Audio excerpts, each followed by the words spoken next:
अरे पहिले पहिले हम गवने गईली सासू समझावैला गई हमके बतावैला गई हमके बतावैला गई हो कि बहुअर सोचे समझ के रटिया पोयो खवैया हमरे ढेर बाटै हो कि बहुअर सोचे समझ के रोटिया पोयो खवैया हमरे ढेर बाटै हो।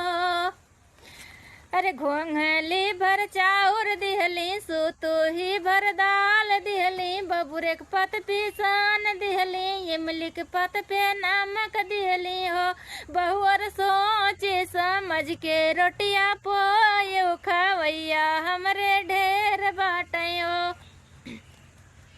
16 ठे मरद बाटै 16 है मेहरारू बाटी लड़ी का सयान बाटै बूढ़वा जवान बाटै कुकुरा बिलार बाटै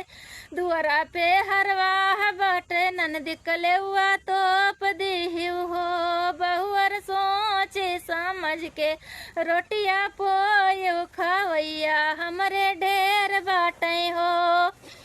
राम रसोईया खई आयो टाटी बेवड़ा दई आयो टाटी बेवड़ा दई आयो हो सासू फटै लागै हमरो कपार जेवनवा जय खवाय दिहु हो कि सासू फटै लागै हमरो कपार जेवनवा जय खवाय दिहु हो।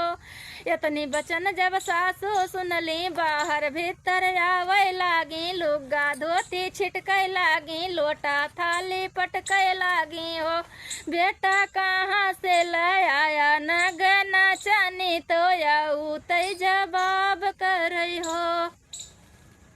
थानेदार कई बिटिया है दरोगा कई बहनिया है दरोगा कई बहनिया है हो सासू पढ़ल पंडितवा कई पतोहिया तो तू से चालाक बाटी हो सासू पढ़ल पंडितवा कई पतोहिया तो तू से चालाक